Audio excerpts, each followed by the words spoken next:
The Latin name of this ancient plant and now infamous drug is cannabis sativa.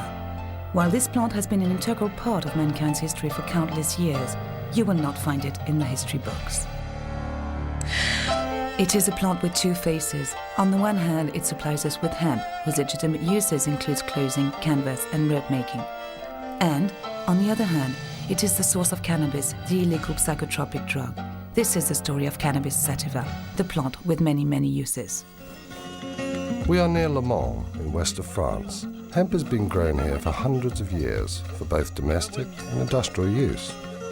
Farmers here still use the traditional method of processing hemp, known as water retting. The stalks of hemp are extremely tough and resistant to rot, which is why it was traditionally used for ropes and canvas. Once harvested, hemp is left to soak in water before it is laid out into the fields to dry, so that the tough fibres may be more easily separated from each other. Even today, hemp fibres are broken down by hand, although an experienced hemp breaker can break from 100 to 200 pounds of hemp a day. This method still adds to the production cost.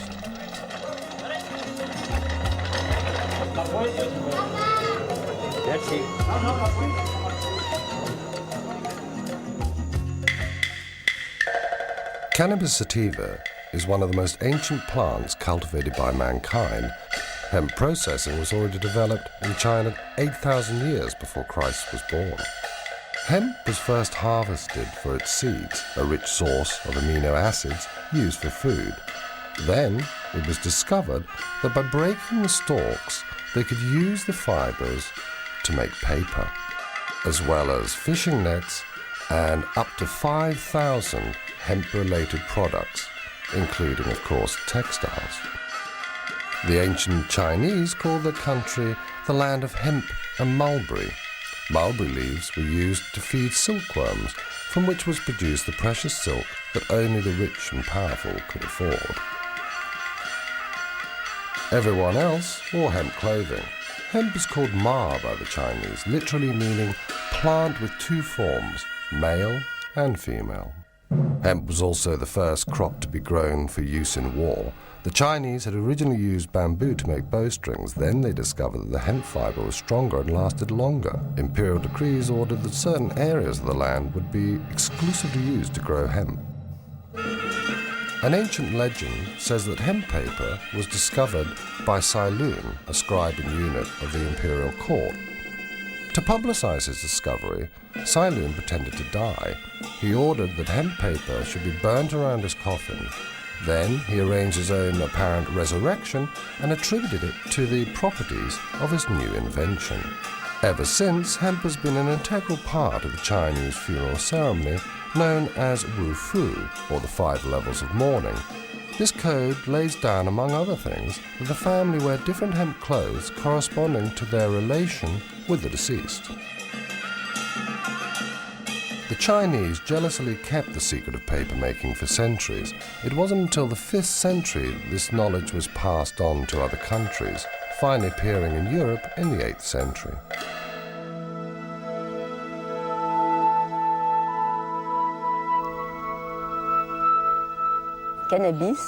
The word cannabis comes from the Babylonian canna, meaning cane or stalk, bis meaning twice, with 2 forms or sexes, cannabis. Interestingly, it has the same meaning in Chinese. The word ma is a word from a completely different culture, yet it means exactly the same. Ma means the plant from which we take the fibers and which has 2 sexes. For good hemp, you have to look for rich, strong fibers, and these attributes are most marked in the male plant. The female plant, on the other hand, is a plant used in smoking, because all the psychoactive substances concentrate there. It is a plant with 2 sexes, 2 attributes. This is something completely fundamental.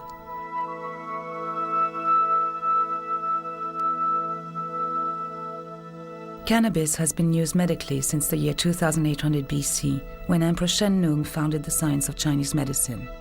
Wounds sustained in battle were bandaged in cannabis leaves. Today, doctors across the whole world are asking for the right to use cannabis as a treatment for pain, especially for cancer and AIDS. I'm a cannabis user. I've been using cannabis since I was approximately 9 years old. I've had cancer 10 times. It first occurred in my spine when I was 2 years old. I had a spinal fusion which fused my first 5 vertebrae together.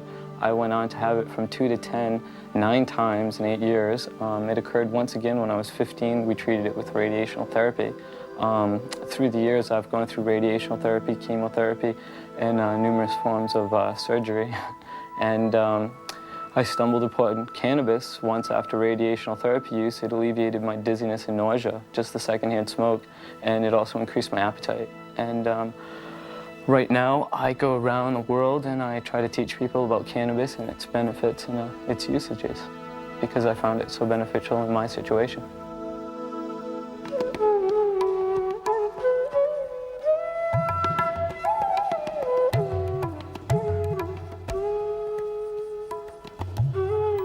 Cannabis was also grown in the foothills of the Indian continent, today's Kazakhstan, Pakistan, Nepal and Kashmir.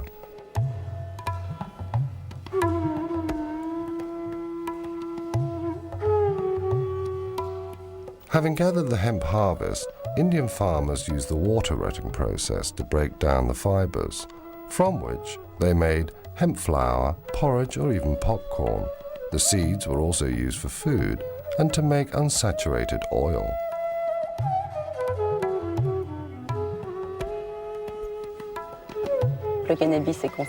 Cannabis is dedicated to Kali, the Hindu goddess, with 2 faces, destruction and reincarnation. So cannabis has been completely integrated in religious life on the Indian continent. Cannabis is consumed in a religious way to show devotion to the goddess, as we do ourselves with wine in the Holy Communion of the Catholic Church.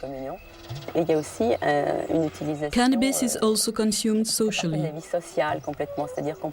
Indeed, you cannot imagine a wedding or a baptism without cannabis on the Indian continent.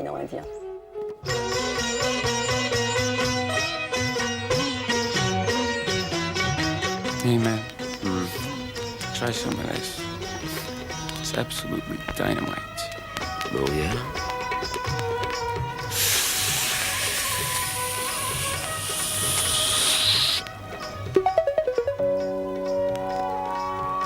The physical effects of marijuana. The first sensations may be felt instantly after having smoked some grass, or an hour after having eaten it.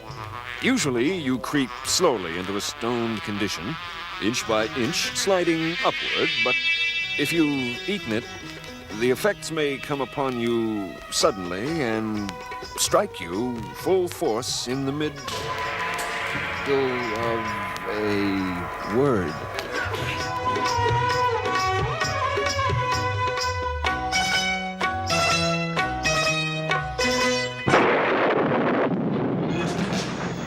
In the 3rd century AD, the Roman Emperor Gallian encouraged cannabis use, which he thought would make his people happy. In a declining empire, the Romans turned increasingly to the Oriental gods, Mithras and Zoroaster. Christianity was gaining ground, partly because it incorporated elements of these Oriental religions, but not the use of cannabis. The Roman Empire really went to war on hemp. The Roman Empire provides a very good example of the importance, the strategic importance, one might say, of hemp in any society in history. The Romans had hemp arsenals either side of the Alps. They had one in Ravenna and one in Vienna. And the procurator of hemp was a very important position in the Roman hierarchy. That is not to say that hemp was only used by the Romans to make war with. It had its place in all the aspects of hemp and all the aspects of fibers that you can imagine that it would have, i.e. it figured in clothing, shelter, food, defense, aggression, and medicine. Later on, Christians associated cannabis with the devil, and its use was supposed to be part of the satanic ritual. By 1484, Pope Innocent VIII declared that smoking cannabis was sacrilegious, and he promoted wine as the only Christian holy sacrament. It seems that knowledge of the psychotropic properties of the plant had been lost, at least as far as official science was concerned. It became a hidden, secret knowledge. Only people who really had a good knowledge of plants and their healing powers continued to use the plant. And having a good knowledge of plants at that time was not generally a good idea, because such people were thought to be witches.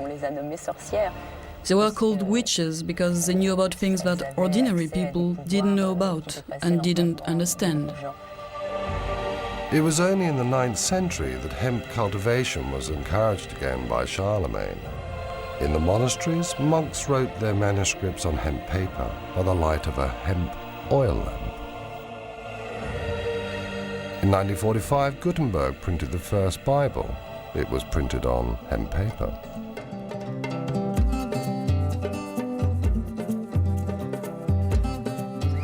Here we go. Viva la mota! What does that mean? Long live pot.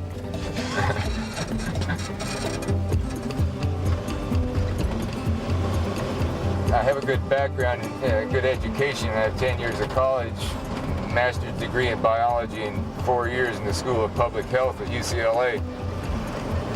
So I started putting together a museum. Slowly people started giving me things they thought were hemp, and I looked around and found things that were historical. There was a can of hemp seed oil varnish here, and hemp Bible there that I've accumulated, 100-year-old flag, and so on. This is an ongoing educational process. I'm learning every day more and more things. People tell me things about hemp while I'm at the museum, so it's very instructive. My mother's a good example. When I learned the hemp stuff, I came to her and told her, and she says, no, it couldn't be the same plant. I know what hemp is. She's in her 80s now. I said, sorry, and gave her the book, and she's a believer now.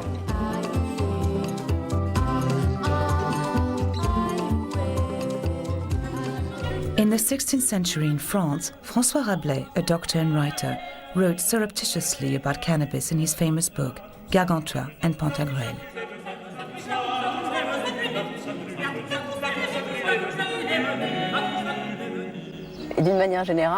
He appreciated cannabis so much that he called it Pantagruelion after his hero Pantagruel. Cannabis, for Rabelais, is Pantagruelion. And this plant has such wonderful properties, as he said, that if plants were to choose a king, in his words, a king of the woods, they would have chosen cannabis to be the queen of plants. Le cannabis, comme la reine des plantes.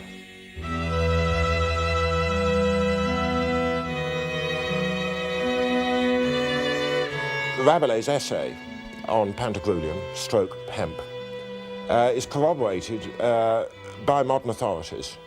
In particular, I could cite a noted French historian called Pierre Goubert.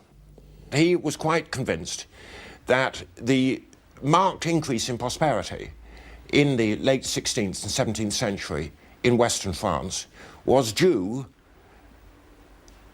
not exclusively, but primarily to the organisation of the hemp and flax industries. We may remember that at the end of the 15th century, Spain was the mistress of the Indies. And it was, according to Goubert, the organisation of the hemp and flax industries and their sale to Spain, their trade with Spain, that led to the rise in births, in marriages, into a general level of both population and prosperity at that time in France. In 1492, Christopher Columbus discovered America and at the same time introduced hemp to the New World. He offered the natives gifts including hemp seeds and cloths. Hemp was used to make sails and rope. Thanks to this crop, France, England, Spain and Portugal could strengthen and increase their maritime power.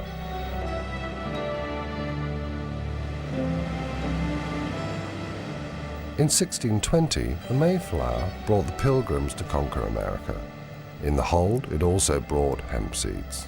100 years later, the first drafts of the American Constitution were written on hemp paper. The same paper was used in 1776 for the Declaration of Independence.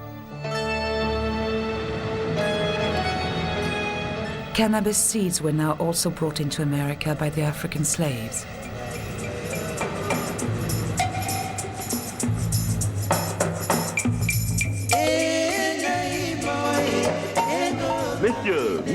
Messieurs, voici un jeune homme en bonne santé, fort robuste, excellent travailleur. 400 piastres, 500 piastres. 600 piastres. The Africans were captured in their own country to be used as slaves in America. They arrived without clothes and were given rough hemp clothes to wear. That was a traditional prison uniform.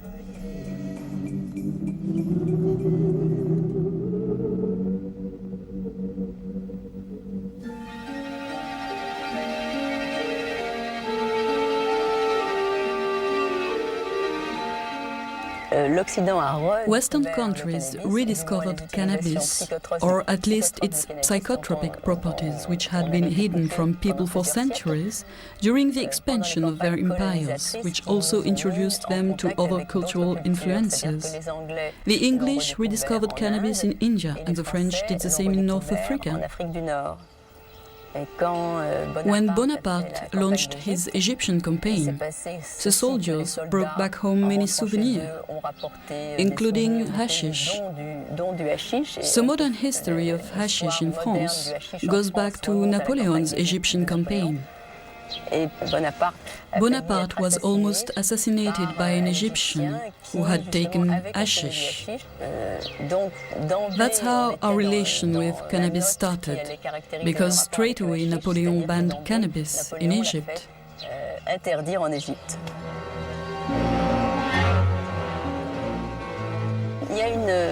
For a long time, there has been this theory in France, you can still hear it sometimes said, that the word assassin is derived etymologically from the word hashishin. But if you look closely at this theory, this is not a true derivation. Nevertheless, it has been used to discredit cannabis.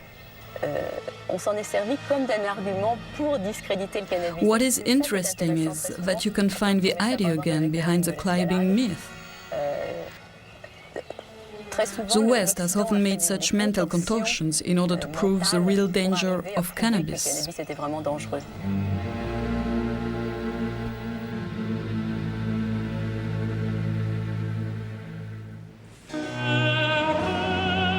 England has been using hemp as a strategic material for centuries. At the beginning of the 19th century, ropes and sails for ships were exclusively made from hemp, but 90% of this hemp was imported from Italy and Russia.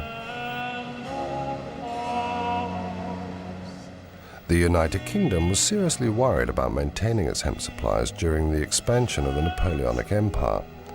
King George III of England decided to increase the cultivation of hemp and to develop its production in the seaports along the south coast of Britain.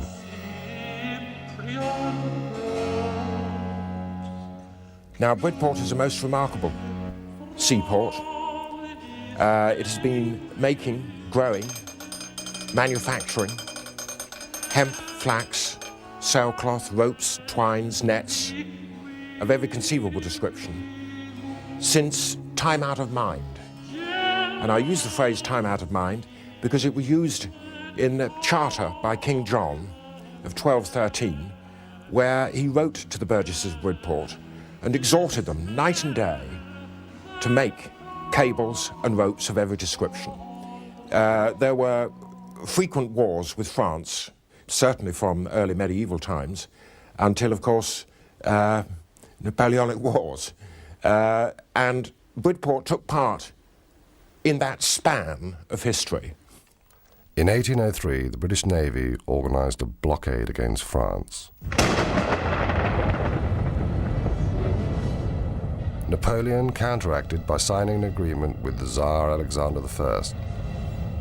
This contract was called the Tilsit Treaty, and it especially forbade any export of hemp to England and America, thereby depriving them both of the use of hemp towards their sailcloth, rope, and other hemp product used in the war effort.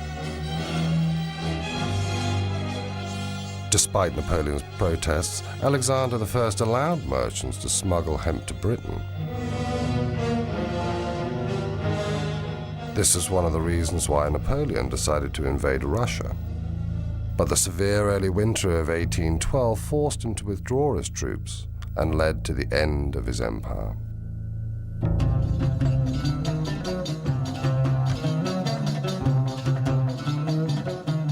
In the early 19th century, in Europe, the mysterious East became the latest rage, as did cannabis smoking.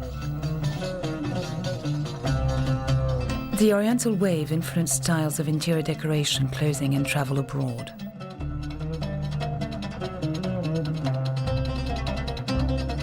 To be in fashion, people smoked hashish with the traditional water pipe and discovered its potent effects on lovemaking.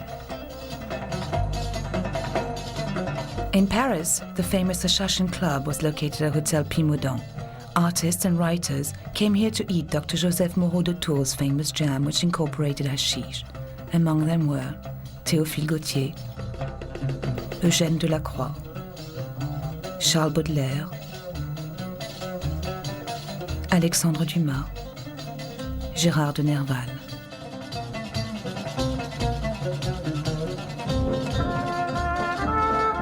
Queen Victoria also used hashish. She used tincture of cannabis, a popular method for alleviating period pains. She was also prescribed morphine or laudanum, another popular remedy for many complaints. In Amsterdam, cannabis, which had been imported from the Dutch colonies of South Africa since 1660, was smoked in coffee shops, a tradition that has survived until present day.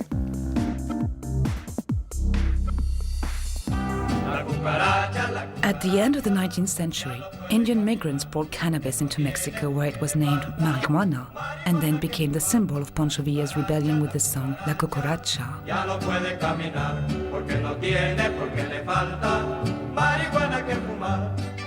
Mexican farmers on their side copied the Indian water retting process to prepare the fibers. They made every kind of product, from hats to bags and carpets.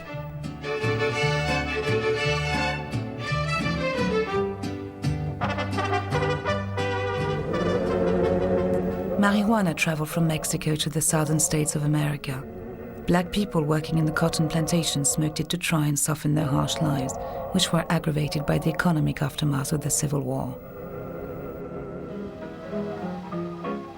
Marijuana fever hit the suburbs of Louisville through Dixieland jazz and swing.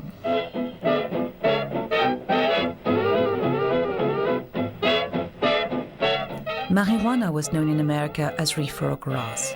Within a few years, reefer songs spread widely from the music clubs which had appeared everywhere where the immigrant black community settled. Have you ever met that funny reefer man? Have you ever met that funny reefer man?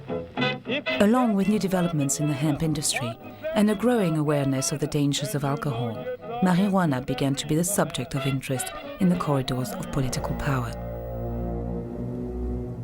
In 1911, New Orleans and then Louisiana and Mississippi and a couple of states along the Mississippi River outlawed marijuana. Meanwhile, alcohol was increasingly being seen as a danger to society. American women lobbied for alcohol to be banned. They succeeded with prohibition, which led to illegal speakeasies, the proceeds of which enriched criminals and resulted in violence and gang warfare. Alcohol was legalized again in 1933. Then all of a sudden alcohol was becoming legal again, and all these agents didn't have anything to do, and Harry Anslinger thought, well, we should have a law against hemp, and so did William Randolph Hearst, and so did DuPont, and the three companies got together, and other people claiming the cotton industry joined in to outlaw hemp because it was making a huge comeback. And the reason it was making a huge comeback is that it took 200 to 300 hours to plant, harvest, and make ready for fiber acre of hemp. But all of a sudden, in the 30s, in the 1930s, that 200 or 300 man-hours per acre went down to 1 man-hour per acre. It was a better fiber than any other fiber and previous hemp fibers. And that was the beginning of the end of all fibers, as being the only synthetic. Nylon, which is the new synthetic, would have to make way for the reintroduction of hemp as an inexpensive fiber, as well as the strongest, the best, the longest lasting, and the softest fiber. The government of the United States outlawed a fiber and forced the rest of the world to swallow it. They swallowed the outlawing of the #1 fiber on Earth for 10,000 years until the 1930s, and then they outlawed it completely. China, the hemp country, was part of the Japanese plan for military conquest. But in official Tokyo, seat of an empire which for nearly a decade has been governed by its stern and ruthless military caste, there is more activity, more secret comings and goings than in many a year. The little men who command the world's third largest navy see in the South Pacific the richest of all colonial prizes. The Philippines, a group of 7,091 Pacific islands which, still under the protection of the U.S. flag, constitute the only major hazard to Japanese plans for new conquest in the war year of 1940.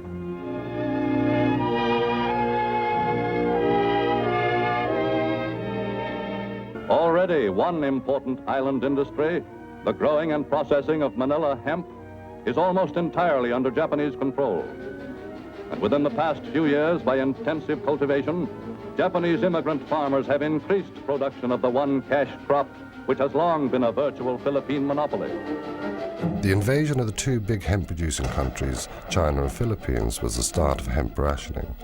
Hitler was also aware of the strategic importance of hemp, which was used in the making of canvas and ropes, both of which were an essential part of his war effort.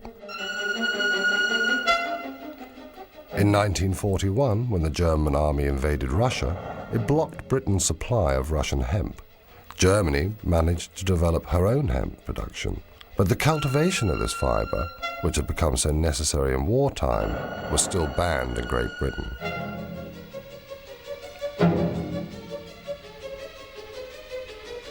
In 1942, the German troops reached the center of Russia. The land continued to produce hemp, which enabled Hitler to move confidently to the next stage of his plans for the Reich. To safeguard its own supplies of hemp, Great Britain urged India to increase production.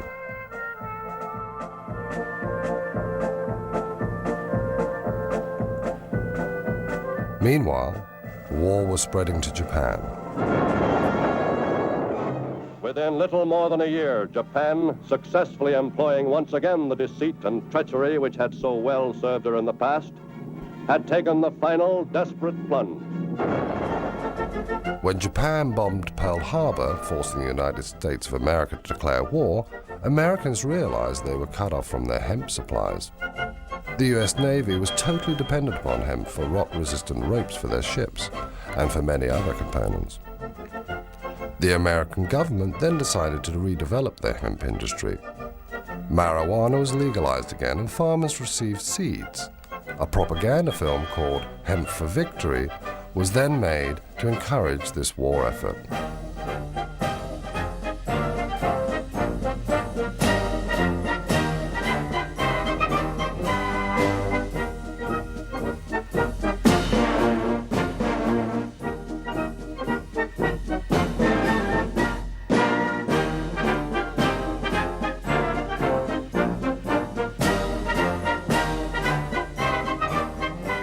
The Allies' air forces were completely reliant upon hemp. Parachute straps, packs and belts were made out of hemp. No other available fiber was so strong and so reliable under combat conditions. After General MacArthur had forced the Japanese to withdraw from the Philippines, hemp production soon reached pre-war levels again. After the war years, a new world arose from the ashes of the old. India gained independence.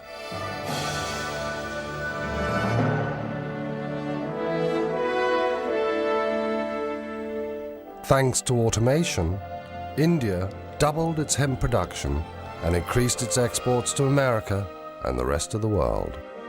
In peacetime, the United States once again banned the cultivation of hemp and cannabis, but at the same time imported millions of tons of hemp during the post-war economic boom to supply its industries. For this is the Port of New York, a sprawling pattern of activity covering more than 1,500 square miles. Its 650-mile waterfront, an ever-changing mirror reflecting the work of the world and its needs and tastes. Grain from Canada, and fish from Portugal and Norway. Tires from Akron, and hemp from India.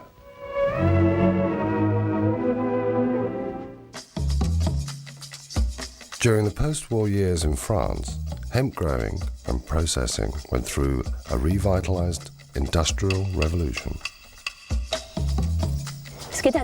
What is interesting to underline is the fact that in France hemp culture went on in spite of American prohibition. While prohibiting marijuana in the USA, they prohibited hemp too, and so you couldn't grow it anymore. In France, hemp growing went on. France was a very rural nation at that time, and remained so until the 50s. They continue to cultivate hemp there today.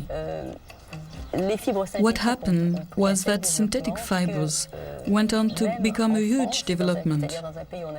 And even in France, in a country where hemp growing was still legal, hemp began to widely decline, until the hemp textile industry finally died at the end of the 60s. In the 60s, hippies began a worldwide movement calling for the legalization of cannabis. English and American rock stars encouraged people to smoke it. The Beatles, led by John Lennon, turned England on by singing openly pro-cannabis lyrics.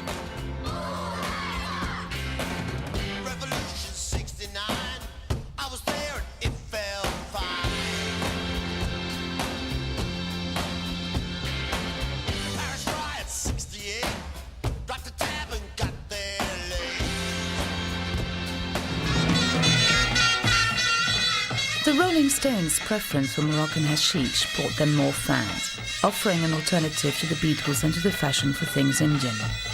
Hippies then decided to hit the road for Morocco. Do you see the fields over there on the mountain? At this time of year, you can't find any other plant growing there, because this is the only crop that grows here. Can you see how easily it grows? You can find it even in front of the hotel. I think if these people had to choose a symbol, it would definitely be the hashish flower.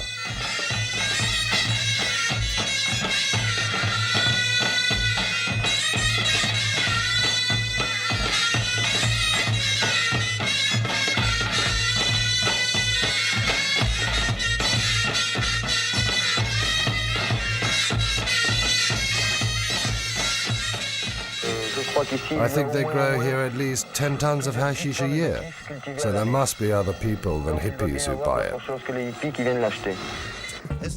In Jamaica, the Rastafarian religion advocated smoking cannabis. They called it ganja. Herb is the sacrament of the Rastafari Church, and basically through studying the Bible, we understand that it's there for the healing of the nation. In other words, it can nourish the mind just as food nourishes the body. It's like a key that can open certain aspects of your mind. And the brain needs feeding just as the rest of your body does. But for me personally, it seems to tune you into a certain wavelength that you can't reach without it. Although I do understand that through certain meditations, one can achieve these heights without smoking herb or taking any other drugs. But in the 20th century, I personally don't have the time, so it's like a shortcut to get to this place to help you be creative. And another thing I find really interesting about weed is how through the smoking of it or the trying to acquire it, it brings together people of different classes, backgrounds, cultures. And in bringing those people together, there's an exchange of ideas, and through that exchange, other things happen. At the same time, cannabis was legalized in Holland. That's how Ben Dronkers was able to become the first legal producer of marijuana to become a millionaire. Here we find different varieties that me and my colleagues, we tested out by once in a while, looking at the plants and try them out. In that sense, it's a war where people can always look and go back to and say, this variety had a certain smell or a certain aroma. Quality is very important, and it's the most important factor where we look at. Always people think also about quantities of material you can harvest, and of course it's very difficult to have a balance. You find plants with very large, big buds, and you find plants with smaller buds. But even the plants like this that have a very small bud is one of our basic plants we have for the breeding of many of the strong varieties that you can see on this side. That means that some of the strengths and some of the important potency we always try to bring back in one variety, and that is the variety that people buy in the shop. And that is the importance of good seed. Is like any farmer could know that that's the start, and then you end up with some good materials. The Sensi Seed Bank grows the best marijuana seeds in the world, I think, for many years. Also, we want to make the best hemp seeds from the world, and we're working very hard on that. For that, we made a new company that's called Hempflex, and Hempflex produced in the north of Holland on this moment, last year, 140 hectares of hemp, and coming year we want to go to 1,500 hectares. That is the minimum we want to do, and for sure later on we will have to do more. From that material we have produced last year, we're producing on this moment just the raw fiber and the wood materials. It comes out like that. And from the wood we have the plan to make cat litter, and actually the same things like people want to do in England. It's beautiful wood you can press from it, and also some composites like this pressed from fiber and wood. And very interesting, what I like, one of the things I like myself the most is the isolation material. It smells good, you can make it fireproof, and it's much better than all the glass fiber that is all in these living rooms out there. So hemp is the future.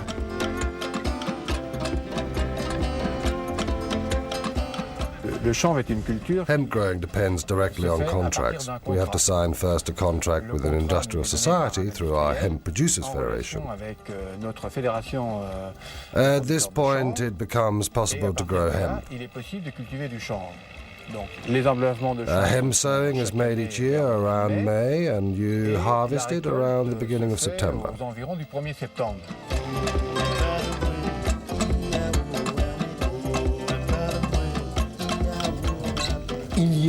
In Le Mans, in France, they produce hemp seeds which contains a very low toxical agents level. Hemp legalization is very precise and obliges producers to use varieties which have been tested and contain no drug. They must have not only a strong agricultural potential, but a very low THC rate too.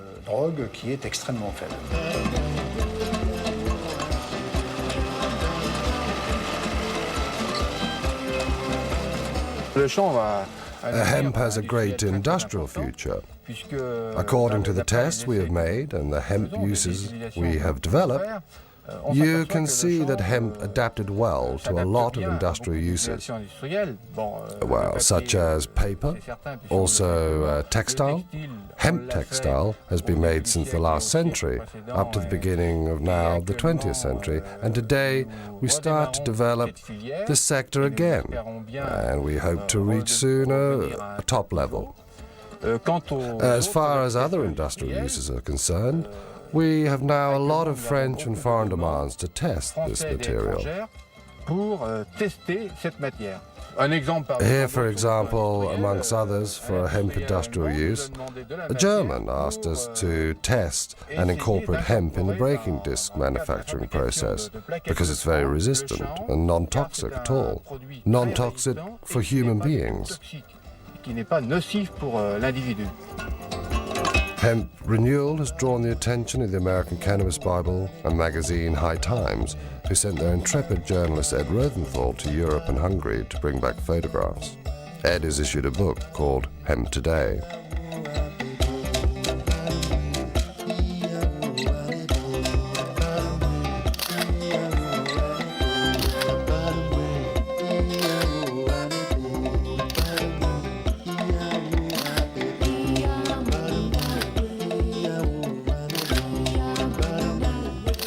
The hemp revolution had grown, and by 1992 the British media announced the first legal hemp harvest for 70 years in England. We're often asked whether people can get high from this, because obviously people see it as being cannabis, marijuana. We prefer to call it hemp. One of the things we had to convince the Home Office before they issued us the license was that we would be able to comply with current European law, which says that you must not grow varieties which have got more than 0.3% THC. Which is the cannabinol in the plant. And obviously we have been able to convince them with our trials in previous years that the varieties are totally safe. They have checked up on these crops, they've sent inspectors around, samples have been taken to check, and you can get no satisfactory effect from smoking any of this crop. Or if you smoke the entire 50-acre field behind me, you would get a very big headache, but would do yourself no good at all. At the first International Ecological Festival in Frankfurt, March 1995, the green activists are successfully promoting hemp culture. The International Hemp Association was formed in 1992. We're based in Amsterdam in the Netherlands. And this group was formed primarily to facilitate communication between the various groups, sometimes factions, within the hemp world. We're a non-political organization. We try to be an impartial liaison between all sorts of factions involved with the cannabis world, whether they be involved with medical use, textile use, oilseed use, any of these various uses for hemp. Near the conference, a commercial exhibition shows the possible benefits of hemp and cannabis. Since the legalization of cannabis use in March 1995 in Germany, hemp has become fashionable in the small world of the ecological producers of this country. It's 100% natural cosmetic done of the basis of hemp oil. For example, we make this shampoo. It's a composition with hemp soap and the hair balm that they use it in combination with the shampoo, the best results gives. We have a perfume since more than 1 year in the market, a lip balm, curl cream, and the soft soap. A real fashion began with the issue of this book on hemp. Hemp has become so popular in Germany that the market today is very good for us. Some of our textiles come from Eastern Europe, from Hungary, Romania, very few from China because we are not yet satisfied with the quality. And we have also our own textiles directly produced here in Germany. I hope it will soon be legal to grow hemp in Germany, because a lot of European countries already do it. We still have a very strong bureaucratic system in Germany, and for this reason we are not yet allowed to grow hemp. But I think hemp growing will soon be legalized here too. Ecolution attempts to get more hemp grown, produced, and sold all around the world, and we do that in a variety of ways. Our pride and joy at the project that we take the most satisfaction in is the development of the first hemp jeans, the first 100% hemp blue jeans since Levi Strauss first made them in the 1860s. Hemp seeds and oil are increasingly used in cooking. In Switzerland, a cookery bestseller includes 22 recipes based on hemp.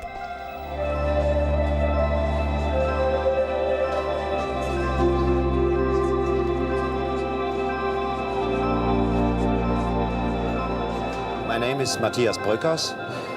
I'm a journalist and writer, and I edited Jack Herer's book, The Emperor Wears No Clothes, in Germany. We added a lot of scientific data and stuff on the German and European history of hemp to the American Emperor Wears No Clothes. And so the book went a bestseller in Germany immediately. We started Hanfhaus, a company which is developing and selling products from hemp. And the most important and most revolutionary product is Sativa, a washing detergent from hemp oil. The main difference is certainly that hemp is an ecological culture. Hemp growing doesn't need any weed killer, no pesticide. This raw material grows naturally and it doesn't need any chemical interventions. This is surely the most important thing. In France, you can even build houses out of boards made of hemp fiber. The producers ensure that they are protected against fire and rot. This material is long-lasting, has good insulating properties, and is strong and flexible. Hemp can save the world. Hemp, it can give you food, clothing, shelter, the three basics, then paper, the thing man needs more than anything else in the world. It can give you oils for your brain, for your membranes that you can't get from any other source. It can give you good protein. It can give you all the benefits that the ingenuity of the mind of man can conceive of. It can do that easily because of the enthusiasm that people will have toward a whole new industrial set of tinker toys to balance against the tinker toys of oil. The people who are cutting down the forests, the big businessmen who want to profit right now, not a profit 20 years from now. People who are not trying to think in terms of construction, but they're thinking absolutely in terms of destruction. Now, whoever these people are, they are small men at the center of things. Put hemp into the mix, and maybe some of them would get shuffled to the outside, and maybe we'd have a happier life. Anyway, as a science fiction writer, I tell you that hemp is an excitement to me because it's like the miracle ingredient, newly discovered but ancient as time, that can solve all the problems.